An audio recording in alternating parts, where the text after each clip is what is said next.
Yes. के परम मित्र देव जी जो वास्तव में देवता है प्रकृति से भी heart clean soul he has personally benefited me with his yogic techniques and I've been his student of yoga long time. Rajan ji, Jyoti ji, Jagmohan ji, all the other holy souls, sabko sadar namaste.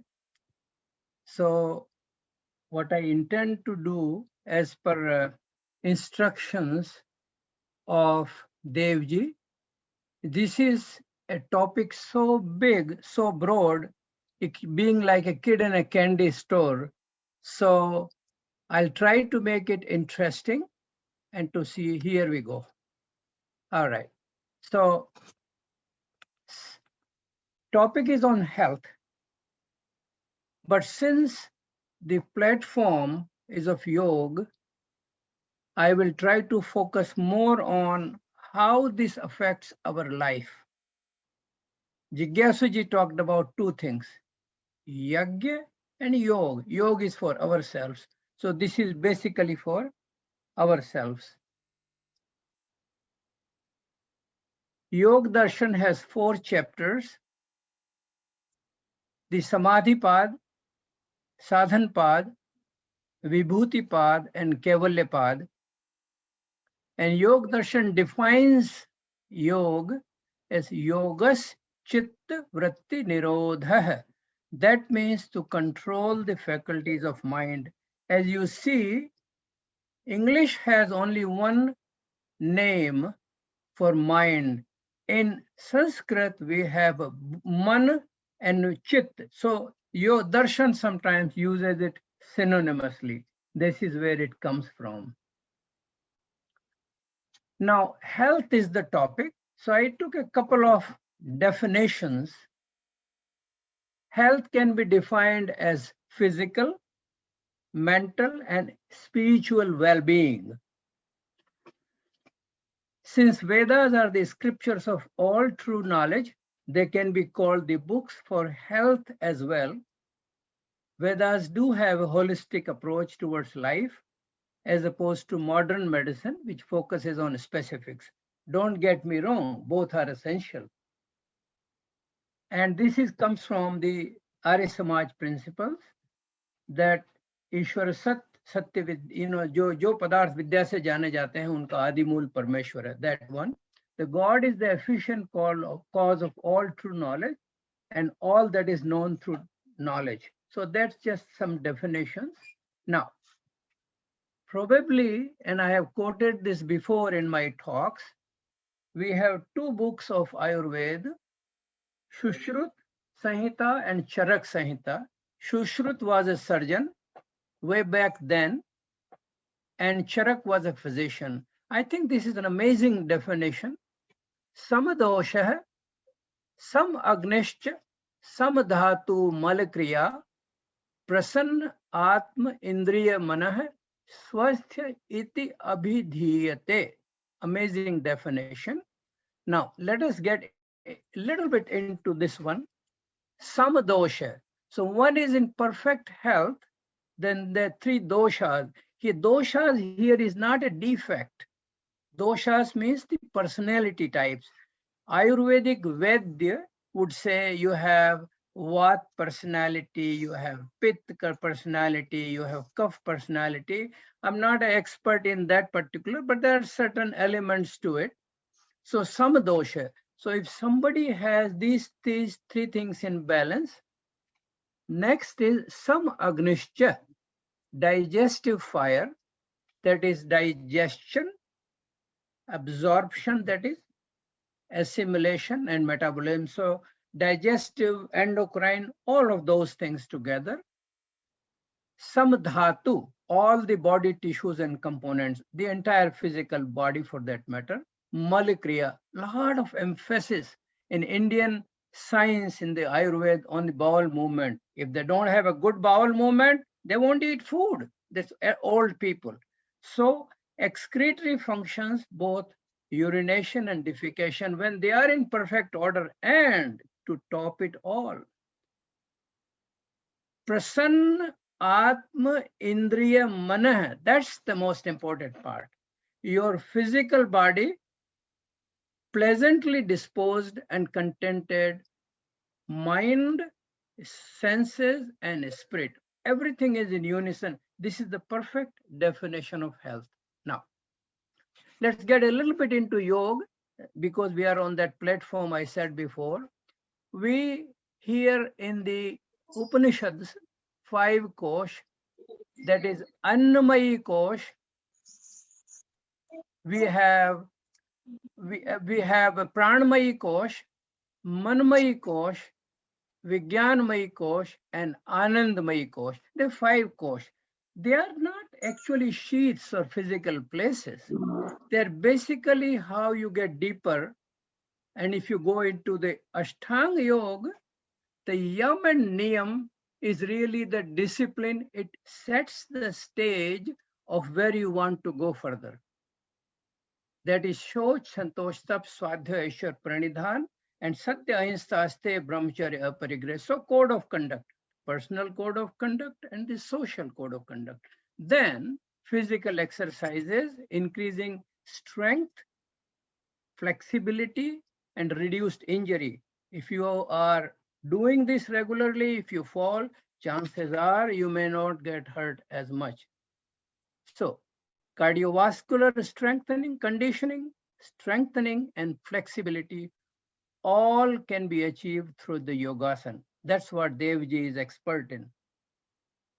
Next is pranayam and pratyahar. So first 5, yam, niyam, asan, pranayam, and pratyahar. These are considered bahya sadhan, or the external part of the yoga.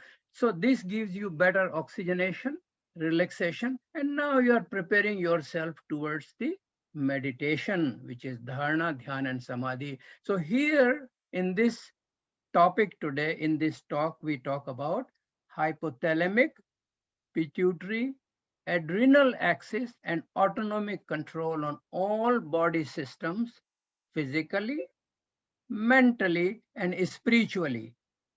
This slows down age and stress-related deterioration of body and mind, and helps prevent disease and helps healing. That's the whole concept of yoga. No. So in this talk, this is just a little introduction to what I'm going to say. What I'm going to cover is the respiratory benefits, the cardiovascular benefits, how it helps, if so, immunity, its basics, immunization, and where the yoga or yoga fits into that, and a little bit about COVID vaccination. These days, everybody is expert in COVID, so I'm not going to dwell on it. Only if there are any questions, I may answer. If there are others who know more, please say so. Stress and its mechanism, nervous system benefits of the yoga, endocrine and other general benefits, and a little bit on the Ayurvedic remedies as well. So this is the whole topic I'm going to cover. So a little statistics. It says about 36 million Americans practice yoga in the United States, probably 50 million by now. And between 2012 and 16, the number grew by 50%. Estimated 300 million yoga practitioners worldwide. And this industry is worth $80 billion, and Americans spend about $16 billion on yoga classes and equipment each year. So this is a lot. Now, to understand the benefits of yoga, it's important to understand why do we get sick. A little introduction. I had to put this piece, being a gastroenterologist. We have 10 trillion cells in our body and 100 trillion bacteria. The idea here is there is whole microbiota or microbiome inside, and all this primarily comes from the mother when the baby is born through the birth canal, and some changes can occur. And there is a suggestion that obesity can be more when people have a certain types of microbiota, and some modifications can be made in this environment by the practice of yoga. Research on various organ systems has proven that various levels of pains in body, hypertension, heart disease, various digestive and nervous system and mental disorders have their origin in coping with various levels of stress. People ask me, my patients ask me, Doc, can stress do that? Very difficult to define what is stress. Stress is not just one set. For somebody who can handle more, it's not stressful. Somebody who can't, stress is there. Stress is the coping of what the day-to-day problems are. So human body is a holistic entity and various body systems are interrelated. Again, holistic approach. So if you have a positive thinking achieved through the yoga is self-empowering, resulting in a better sense of well-being, both physically and mentally. So but there's one word of caution. It has to be tailored according to your physical and mental possibility. Now, when we do the pranayam, for example, you have Kapalbhati or Bhasrika. So a little bit of respiratory physiology here. You see in this graph on the right side, something called tidal volume and normal breathing. You're breathing in normally, not deep in, not deep out. You're breathing normally, that is tidal volume. If you take a deep breath, that is inspiratory reserve volume on the top of the tidal volume. If you breathe out as much as you can, that is expiratory reserve volume on the top of the tidal volume and inspiratory reserve. If you, after breathing out completely, if you take a deep breath, that is vital capacity. Now, we are also doing a pranayam where you breathe out and then breathe out more and try to breathe out more. Vikshya Shepi, that pranayam, that brings in what we call as the residual volume. And you can see these numbers. Normally, it's about half a liter. That is the tidal volume. By adding inspiratory and expiratory reserve volume, it can go up to 4.5 liters. And if you add some of that residual, it can be quite a bit. So it is clear and it's easy to understand that through the yoga, it will increase not only blood flow into various parts of body and hemoglobin levels, and since the oxygen is carried in the blood primary as oxyhemoglobin, some of it is dissolved in the plasma, this amount can be increased in pranayam. So not only through the increased circulation, but the amount of oxygen carried in the per amount of the blood. And respiratory functions by inspiratory and expiratory muscles power increases, so you have a better parameters as well. So overall benefit is better performance, work capacity, again, positive attitude and a better sense of well-being. Now, this is true. Some people ask, I have heart disease, I have asthma, I have high blood pressure, I have diabetes. Can I do yoga? Yes, this is true both for those who are otherwise healthy and those who are otherwise with illness of the things which I mentioned, but based on your capacity. So this is about the respiratory benefits and the mechanism. Now, lots of these articles, this is all summary of quite a bit of articles, a couple of articles I mentioned here. There was a study in Indian Journal of Physiology and Pharmacology in 1998, where after 4 weeks of pranayama practice, that is the deep breathing, there was a baseline heart rate and both systolic and diastolic blood pressure decreased. There was another study where they did the Bhasrika pranayama. That means you take a 4-second inhalation and the 6-second exhalation makes it 10 seconds. So in 1 minute, how many breathing? 6 times a minute. So this is done for 5 minutes, only 5 minutes. It decreased both systolic and diastolic blood pressure at certain level. This was done for 2 weeks. So there is a clear benefit here. So this is a little bit about the cardiovascular benefits. So far I've done the definition, the cardiovascular. Now the immunity. I described here that there are 3 types of immunity. Basic, what we are born, innate immunity.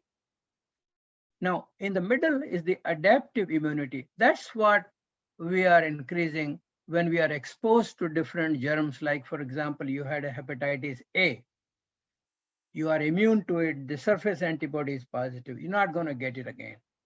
Flu shot, or now we have the COVID shot when we are immunized against, that is adaptive immunity. And the passive is serum antibodies or borrowed from another source, that is antibodies in the mother's breast milk, for example. So with the immunization, it's the adaptive immunity. Now, how does the immunity work? When the body senses foreign substances called antigen, the immune system goes to work. What happens? For example, if we get a shot of this vaccination in our arm, the B lymphocytes are triggered. There are killers, there's antigen presenting cells go to the site, they bring it to the B lymphocytes and they start making antibodies. So next time you have that antigen, the antibodies are basically holding, it's like a bunch of people, India in the street, you have a bunch of people holding a criminal until the police arrives, and that police is the T cells. So antibodies and complement system, they hold a person. That's how the immunity works. So where does yoga fit into that? A few of the research here. There is a suggestion that immune system of body becomes stronger, and here are some of the observation. Now, increased number of natural killer cells, that's the T cells and killer cells, have been found after 12 to 24 weeks of yoga practice. That's one thing. Yoga, this is one research. Yoga reduced markers of oxidative stress and levels of pro-inflammatory cytokines, C-reactive proteins, TNF alpha, interleukin 6. These are the chemicals which by which their white cells talk to each other, and they are representative of inflammation. So these markers which show inflammation, that there is inflammation, they are reduced with the practice of yoga, according to this study. Also, in one study, they measured a certain chemical in the saliva.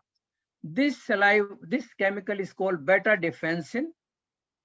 This destroyed the lipid layer, covers the microbes or bacteria which attack saliva, has antibacterial properties.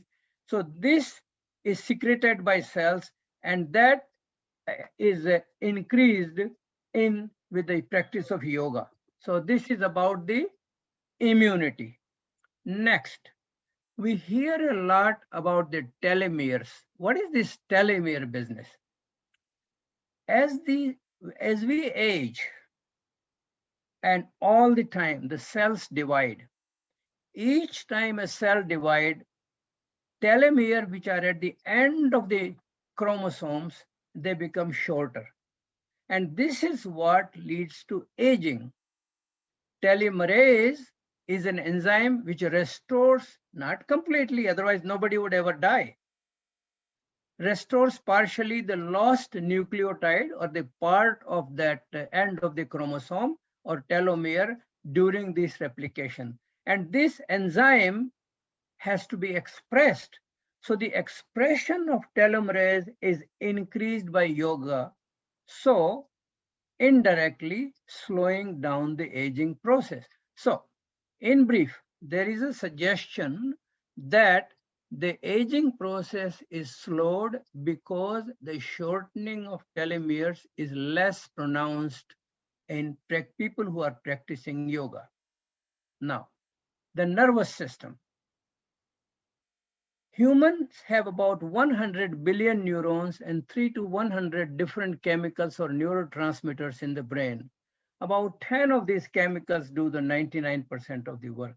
Now, I will mention some of these organs: amygdala, hippocampus. They are just small things inside the brain. You will have some pictures of it. So just kind of hang on to that concept.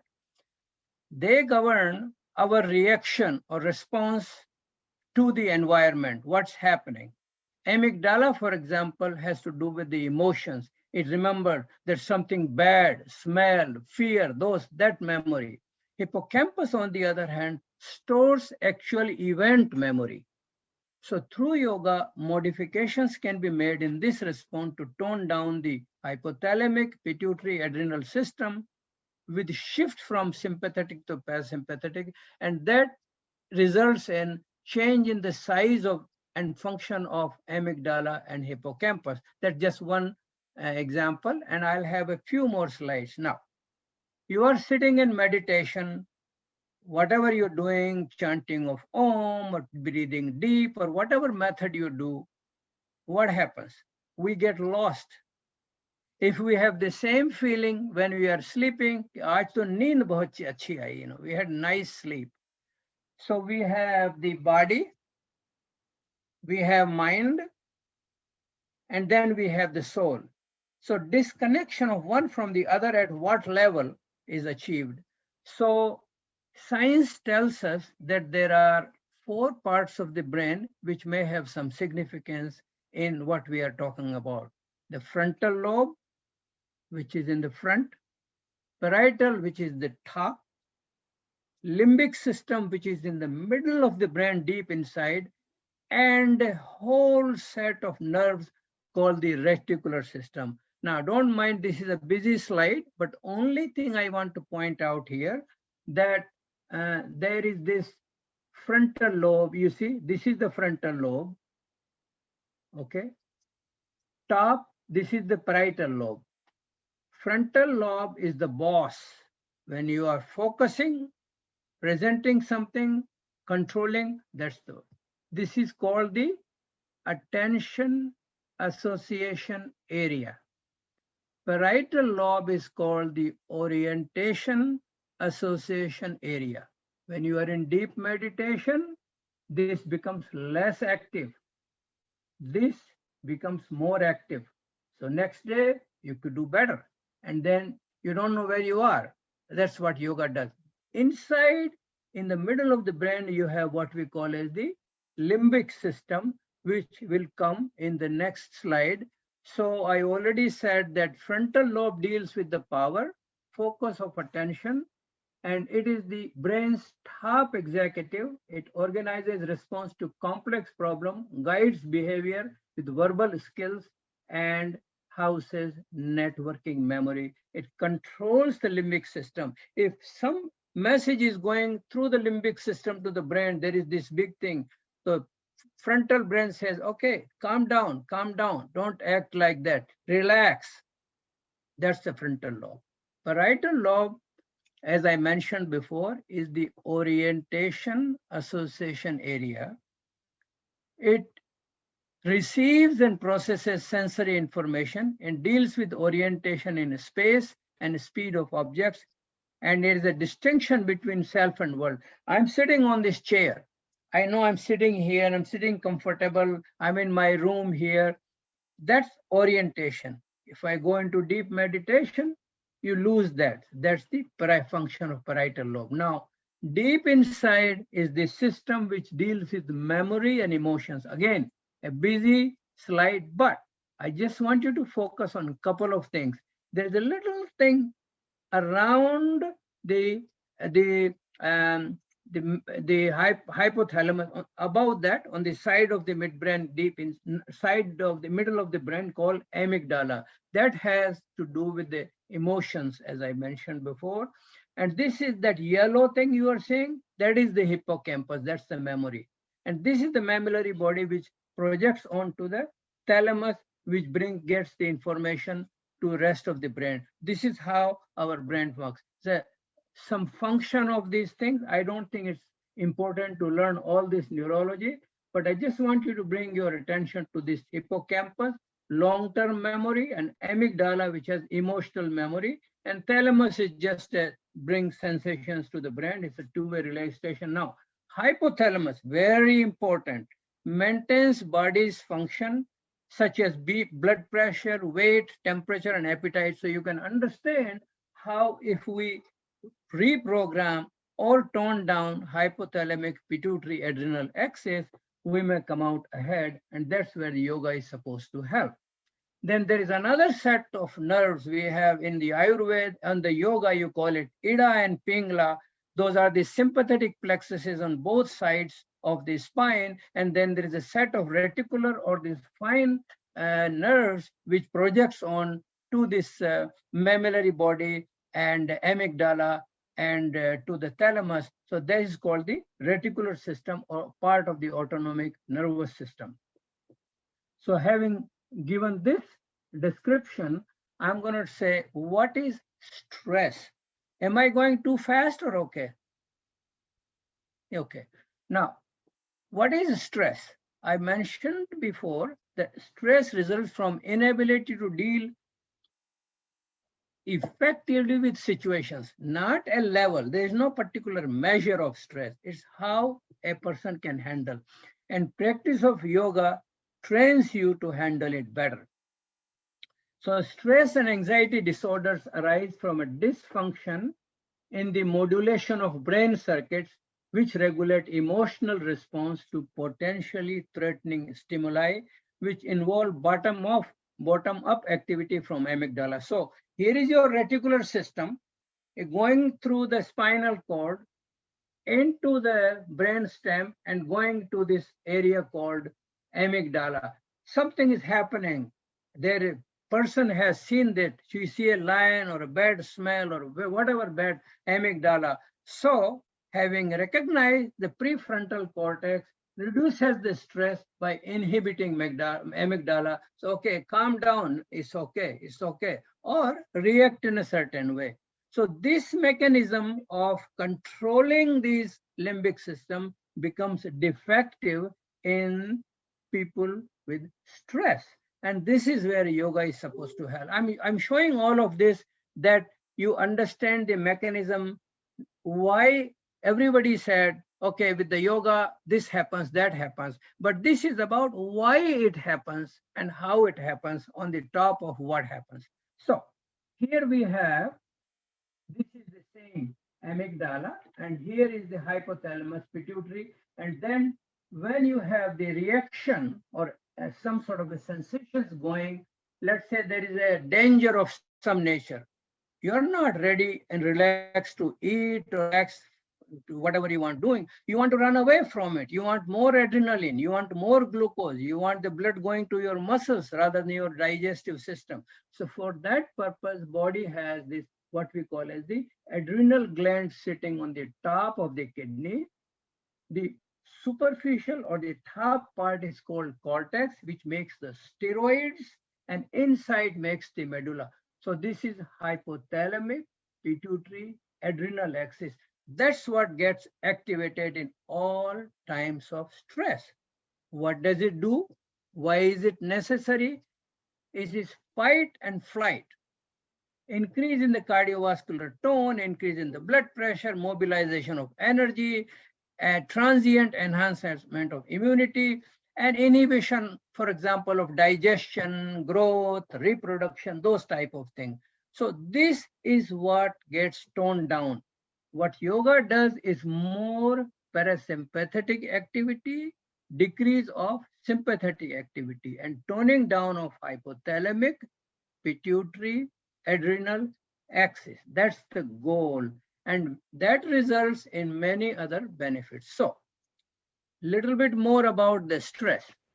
So, what happens in stress? There is a repeated firing of hypothalamic pituitary adrenal axis, which leads to increased production of catecholamines, such as epinephrine, which is a chemical from the adrenal cortex, and adrenal medulla rather, and cortisol-like glucocorticoids from the adrenal cortex. And there is a less insulin because you want more glucose to do the job of whatever you want to run away from a place. Your muscles, heart need sugar, so you want that. So metabolism of fat, protein, carbohydrate, everything is altered in this period of stress.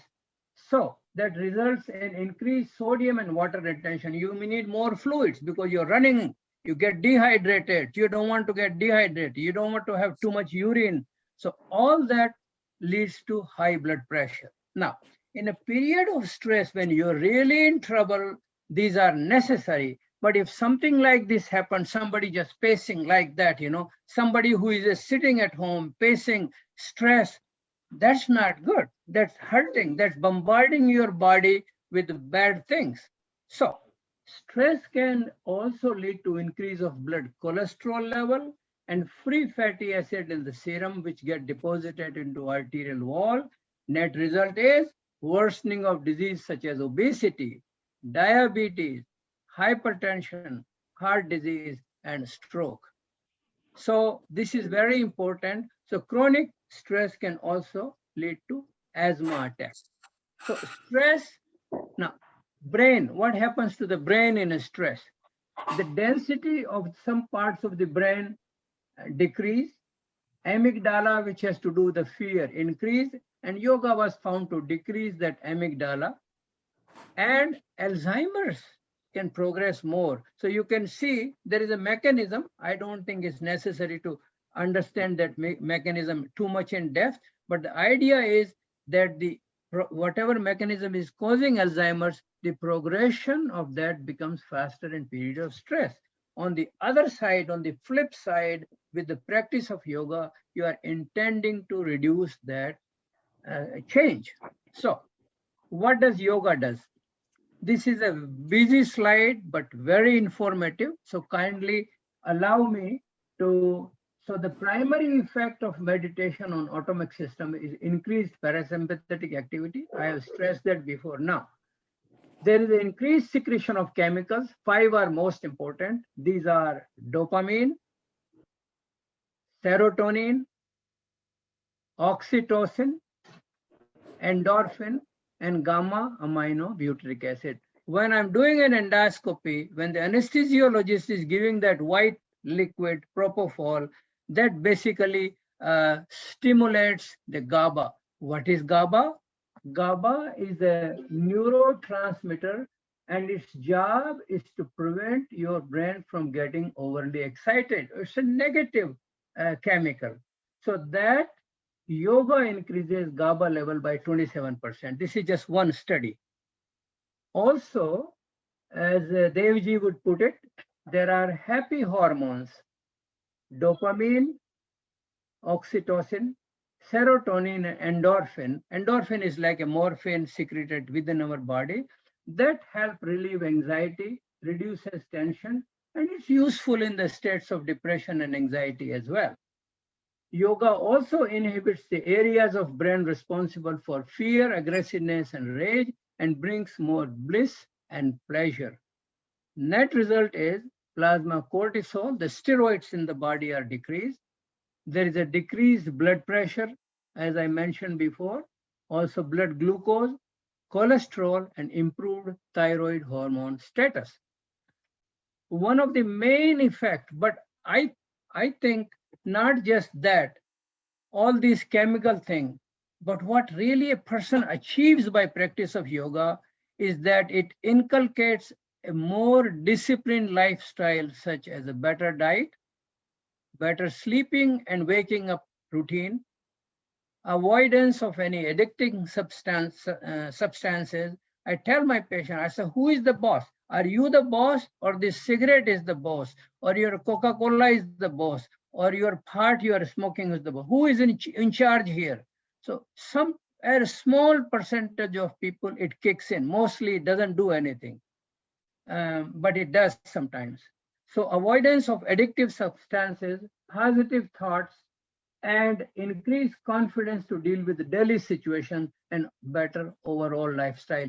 I think this is the most important thing which is achieved through the practice of yoga. So there is a better self-esteem, less dependent on drugs commonly prescribed in the states of anxiety and depression, which do have side effects. Antidepressant cause constipation and some of the other side effects. So there is but yoga practice, it takes time, effort, perseverance, consistency, but it doesn't have any side effects. Couple of slides how practice of yoga, you see on the left side on the baseline, there is a less activity. Practice of yoga, the frontal lobe. Remember I mentioned the frontal lobe? There's more activity in the frontal lobe. Similarly, in the parietal lobe, which has to do with the orientation, that's get less with the practice of yoga. Now, brain size. Meditators showed significantly larger volume of the regions. There was a study where there was a putamen. Putamen is part of the deep inside the brain. There's a substantial, which deals with our movements, controlling the movement. So that decreases all these things. Gray matter goes down as you go older. So that decrease in the size of these reduced. That means the deterioration occurred less on different parts of the brain, which have to do with our functioning and control of ourselves. Now, beta waves. What happens to certain waves? When you are doing meditation, it's like a deep sleep. That's when you want to achieve these theta waves. That means slow, relaxed waves. So they have actually seen in the long-term meditators, Buddhist monks in the University of Philadelphia, that they had more theta waves. So, I think this may be the last slide in terms of the yoga before I have a few minutes on Ayurveda. So what overall we have learned today, that what is the definition of yoga, the immunity, what it does to our cardiovascular functions, the structure and function of the brain, the chemical changes, and all that. So to summarize that, less chance of sleep apnea. So many people with sleep apnea using that machine. But if you practice yoga and really consistency, chances are you may not need that CPAP machine. Anxiety and depression, clearly beneficial. Reduced chance of homicide, suicide, and other crimes through understanding of truth about life, about the life. So that's very important, and that is avidya, asmita, rag, dvesh, abhinivesh, panch, klesha. If you have the right knowledge, jo vastu jaisi hai usko agar aap jaan gaye, so then chances are you will be dependent less on these things. Neuromuscular and nervous system disorder, arthritic conditions, cardiovascular, digestive function, allergic function, endocrine, various, even malignancy. Lot of what happens in the body has to do with inflammation, cardiovascular disease, even people who have fat in the liver, there is a certain element of inflammation, so many things. So if you reduce that inflammatory response, as I mentioned before, through the practice of yoga, chances are that you will tone down and reduce some of these conditions. So this is where, summary in terms of good habits. Practice of yoga, it's a good habit.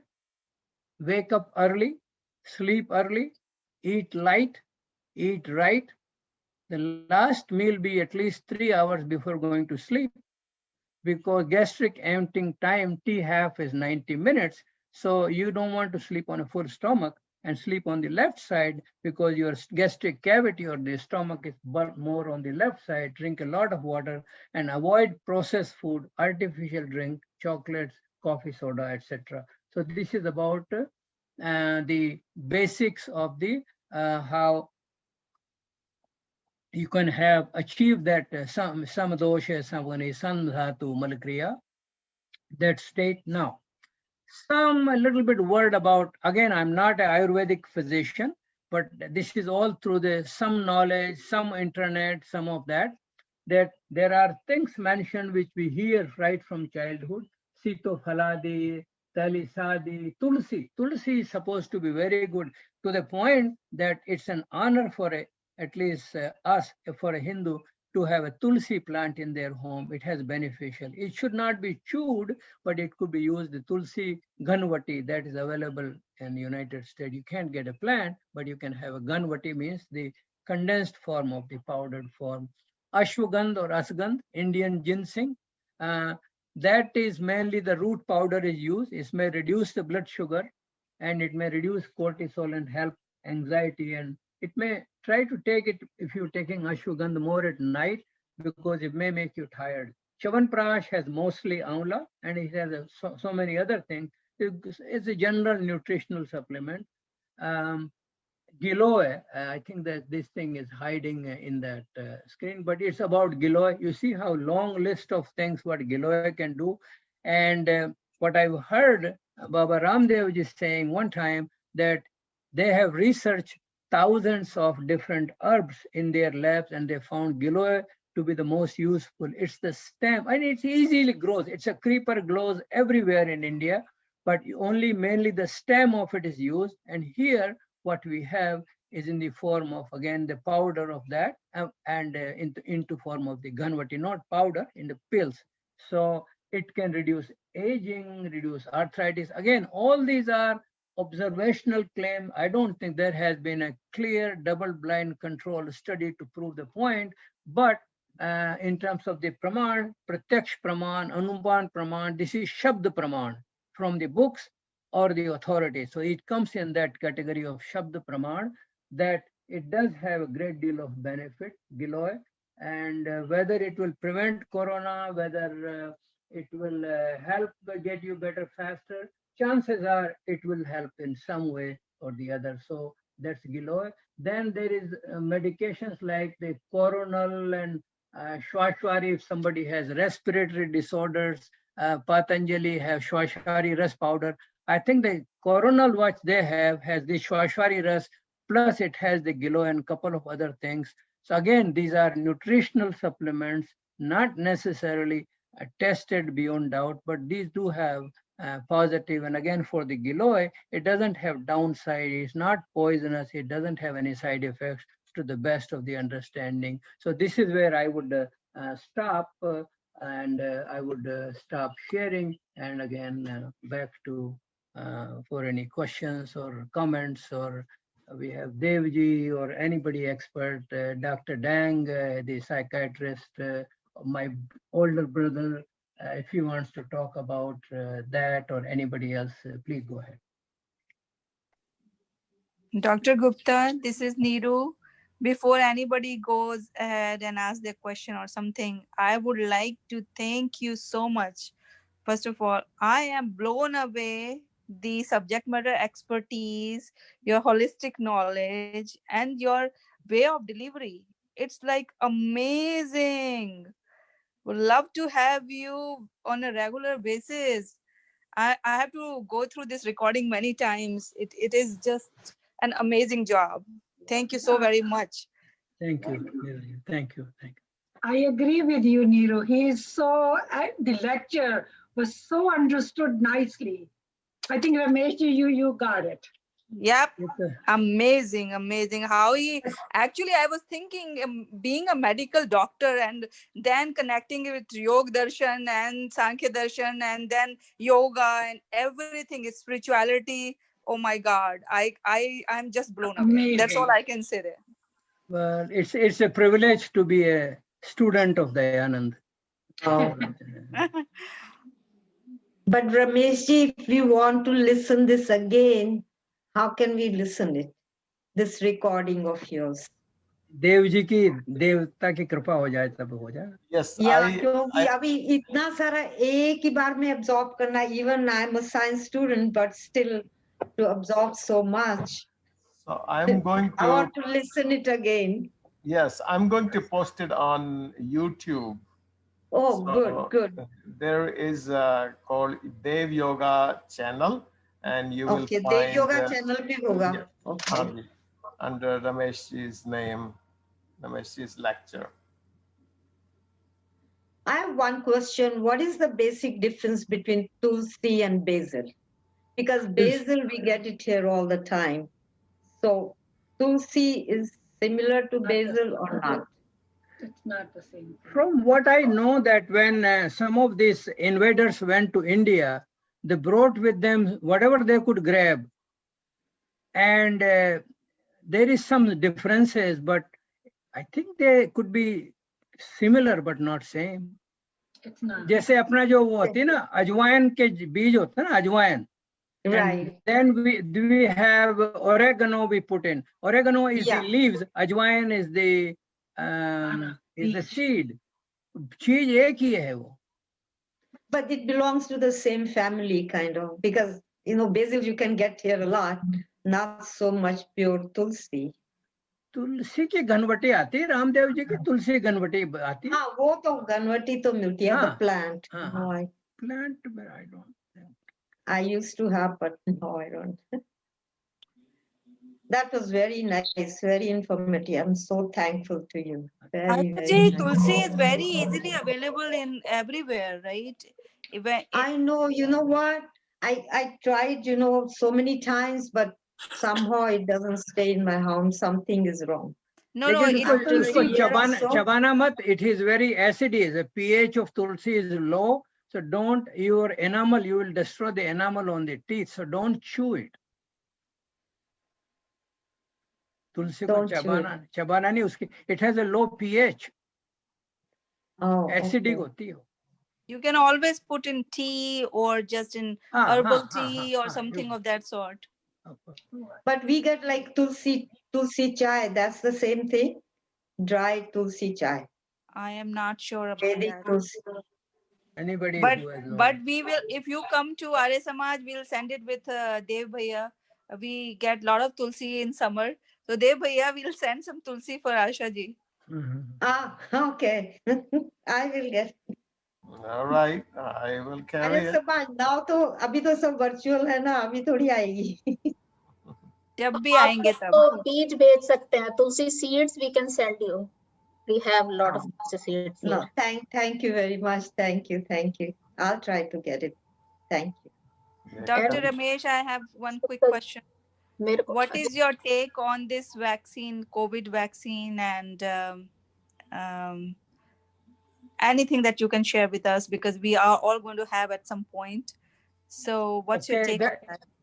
Is the question what type of vaccine or whether you should take it or not? What's the question? Both, actually. Okay. See, there are different types of vaccine, but what we have in United States is the messenger RNA vaccine. Messenger RNA doesn't go into the nucleus, so it doesn't get incorporated into the DNA. It doesn't multiply.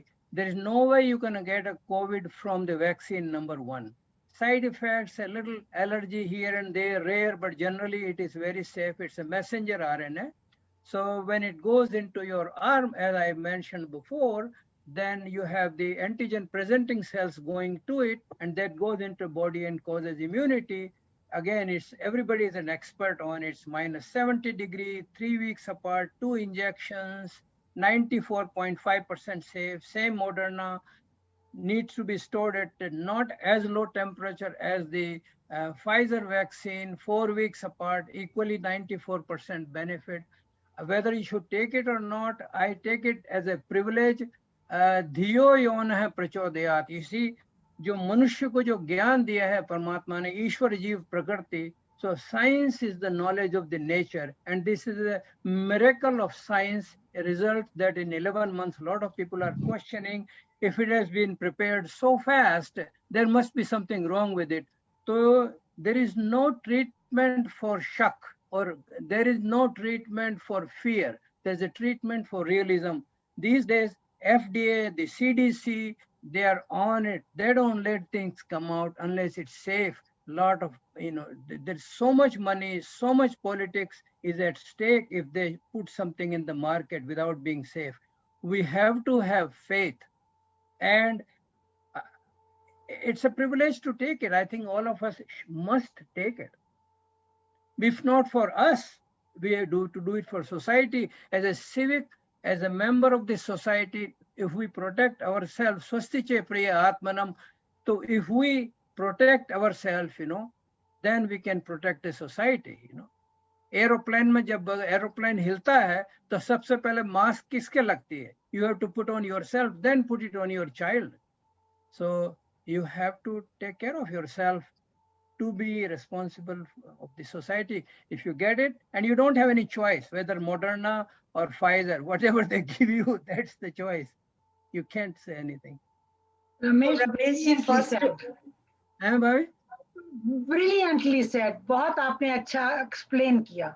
Oh, thank you. COVID vaccine का. It's absolutely beautiful. Thank you. Or anybody knows more. I mean, like I said, Dr. Kapila Nakai, you can train a monkey to talk about COVID vaccine. Yeah. That's so his word. I'm quoting it as such. So Rameshji, I got the first dose. Now they say after the second dose you get this, that. Again, there is no treatment for fear. Okay. I'm prepared, but people say, oh, you should be sick for 2 days. Okay, जो एक people है ना, Dr. Google is the biggest, worst doctor in the world. And then in next door neighbor, you know, you're living in the house, your grandfather or somebody's grandfather died in this house, so you don't want to live. People say, I'm not going to go to St. Joseph Hospital. आपने दोनों because I dose had ले a-" लिया? आपने Huh? दोनों ले लिया, 2 dose ले लिया, आपका तो हो Of गया ना? course, of course. Okay. So On you day didn't feel one, any. first day, Oh, okay. Okay. first day, you know. I mean, it's very voluntary, but my नहीं suggestion, नहीं, second तो अब लेना पड़ेगा ना, you know. पढ़ेगा नहीं, Okay. पढ़ना चाहिए. Yeah, I know. Not that, it's a, No, I'm looking forward for the second one because I haven't seen my grandchildren, my daughter, for almost a year now. yeah, but just because you have vaccination doesn't mean you're going to let your guards go. You still should wear a mask and take the due precautions. Yeah, I will. I mean, chances are you won't get as sick, you won't transmit as much, but there's no guarantee that you won't affect. That's what they are saying. मालूम है ना, मोहन भाई की family को सबको हो गया virus, right? Mohan भाई is sick with this thing. You know that, right? Doctor Gupta नमस्ते, मैं कविता अग्रवाल हूँ.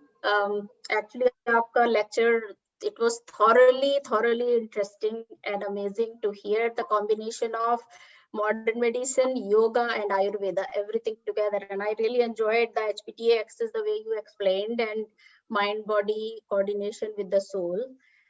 Just being an Ayurveda person, I am doing my master's in Ayurveda right now. Oh, that's beautiful. Yeah, Oh, so great.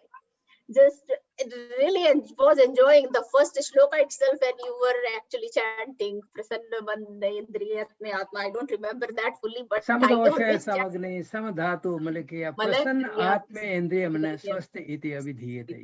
yes. तो मेरा ये question है आपसे कि आप गैस्ट्रोएंटरोलॉजिस्ट हैं, तो आप थोड़ा सा गट एंड ब्रेन कनेक्शन को भी प्लीज समझाइए, क्योंकि इतना ज्यादा चर्चा चल रही है. हमारे पास हमारा एक मॉड्यूल सिर्फ गट ब्रेन कनेक्शन पे था, that how the gut is getting affected from your, because आपने इतना स्ट्रेस की बात करी है. What is the gut mind relationship? Okay, what happens is in our intestine we have three things. We have the environment of the intestine, which is our microbiome or microbiota, which have fungi, which have bacteria, which has viruses, and we have different varieties of bacteria. I said 100 trillion bacteria. That's one environment. Then we have the mucosal lining, which is a single layer with the cilia on it. So there is a single layer lining. And then in the lamina propria, just in the mucosa, we have the defense cells, the lymphocytes, the monocytes, all that. So these three things, the environment, the lining, and this thing, they have to act. And sometimes there is a dyssynergy. And then within submucosa, we have the submucosal plexus of nerves. And then in the muscles, we have a mesenteric plexus, or the nerves, intermuscular plexuses. So the sensations go through the sympathetic system to the brain, and then we react again through the same system. So if there is a dysfunction, this is something called visceral hypersensitivity. That means for the same amount of volume of the air, they did the rectal balloon study where it give a pressure or the hand pressure in the cold. So the peripheral sensitivity or somatic was the same, but the visceral sensitivity was different. There was an increased firing of those nerves in people who have irritable bowel syndrome, IBS-D or IBS-C, irritable bowel syndrome with constipation, diarrhea, or mixed. So that, and then people who have had a bad experience in the life, some sort of something happened to them as a child. And then there is something called the post-infectious diarrhea. People who have had some sort of infection, I had this diarrhea 5 years ago, jab se meri aantein kamzor ho gayi hai. People, you make this expression. My father used to say, jab se aantein kamzor. That is nothing but the post-infectious IBS. So this is the gut-mind relationship, visceral hypersensitivity, altered expression or perception. The brain is on the receiving side of perception, And then there is the peripheral, and there is a bidirectional activity between the through the reticular system, through the amygdala, through the hippocampus, through the mammary body, to the thalamus, to the parietal, and all these together in the same system.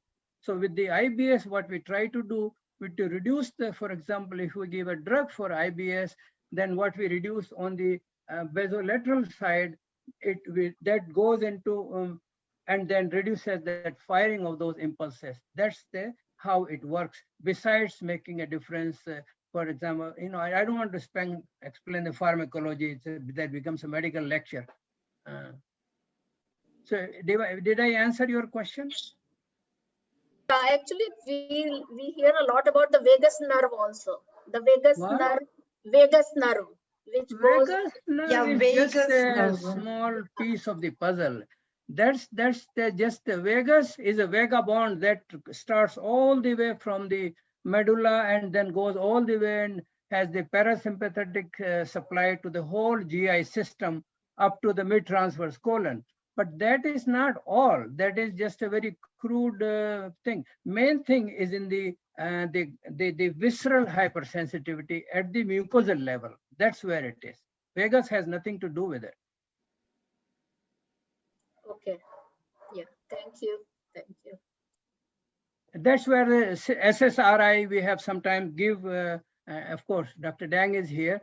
So SSRI, 95% of serotonin in the GI tract. The GI tract is called the small brain. So that's why many times Cymbalta is one, for example, which SSRI, SNRI. So we reduces that firing at the dorsal horn of the spinal cord, reduce the transmission of those. So that also helps in people with IBS.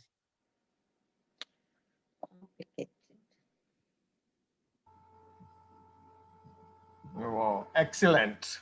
Very good. Very, very good, Dr. Saab. We all are really happy, and we will actually continue for now every other month, and we will bring Dr. Ramesh Gupta again, because his knowledge within 1 hour, we cannot even get whatever he told, 50% of it. So I will have this lecture posted on Dev Yoga on YouTube, Dev Yoga channel. So you can, or you should watch it again. You should hear it again so you can grasp more than what you were able to get now. So I thank you really very much. And now our project manager, Mr. Jag, will have some words, and then we will conclude the session for today. We wanted to hear a little bit from Kavitaji about the Ayurvedic medications, any in the comments in a couple of minutes. So, Yes. So Dr. Gupta, you were talking about Giloy, right? Giloy, Amrita. So Giloy, actually, I have grown at home. If you have seen this back of this room, this is the size. One plant is Giloy back here, and it is the best anti-inflammatory medication, which I am actually using every week. We make a kahada with Giloy and ashwagandha. Actually, the herbs we were explaining, every single herb is the one which is too good, and I can talk more with people about all these herbs. But yes, Giloy is called the boon to the human being from God, and ये कभी सड़ती नहीं है, कहीं भी फेंक दीजिए सड़ती नहीं है, कभी इसमें स्मेल नहीं आती है, इसको काट के अगर रखे, लेकिन सबसे ज्यादा पावरफुल है इसका सत. अगर गिलोय ताजी को काट के और मोटार में कूट के और उसका सत बनाया जाए तो वो ऐसा निकलता है व्हाइट. दैट इज कॉल्ड गिलोय सत, which is the most powerful anti inflammatory which everyone can use. Actually मेरे सिस्टर के बेटे को कोविड हो गया था यहाँ न्यू जर्सी में ही, तो every morning night I was on call with him. We cured him completely with all Ayurvedic. We never took any medication, modern medication. Yeah. So and आपने सीतोपलादी के बारे में बताया. Sitopaladi, I am sure many people know, it is one of the best classical formula from Charak for cold. And Talisadi Patra जो उन्होंने अपने उसमें दिया हुआ था, that is more for bronchitis and asthma kind of a condition. Talisadi is the next level, which is not prescribed during general cold conditions, but Talisadi is also excellent herb. Ashwagandha induced sleep. So anybody is having sleeping disorders, ashwagandha is good. But again, since we go via Prakriti, Vata, Pitta, Kapha, ashwagandha, since it induced little bit of pitta, so we have to analyze the Prakriti. And I can give one full session on Ayurveda general. How do we go Prakriti? How do we go Vikriti? And how do we analyze it? Even I do pulse diagnosis also. So through pulse, I can tell the general issues at that time which are going on or any chronic conditions. Yeah, so that is what they are teaching us. I'm still studying. Yeah. So, Kavita, it's a very lovely information that you're giving, but how can we reach you? Yeah. I mean, I would love to keep talking to you. My husband just had a little nerve problem, and I would love to talk to you. sure, anytime. Maybe Devji can help me, whatever. Or you should come and talk again. Yeah, I think we should have one session for her. We will plan something like that. Yeah, Dr. So Dang, yes. when will be the next session? When will be the next lecture? Every month, first Sunday is the plan. Okay, Every month. Yes, every alternate month is the plan currently, but if we get the doctor's availability, we will go with every month. That's No, I think you should do every month. Every Okay. 2 months is definitely, every month definitely. will I be mean, good. we will work towards that. And we Kavita, really you appreciate. live in New Jersey? You live in New Jersey? Yes, he's in Hillsborough. Yes. So you are growing this Giloy at home? Yes. How did you? Yes. Yes. See this. I will show you the plant 1 minute. If you Oh, can. up Hillsborough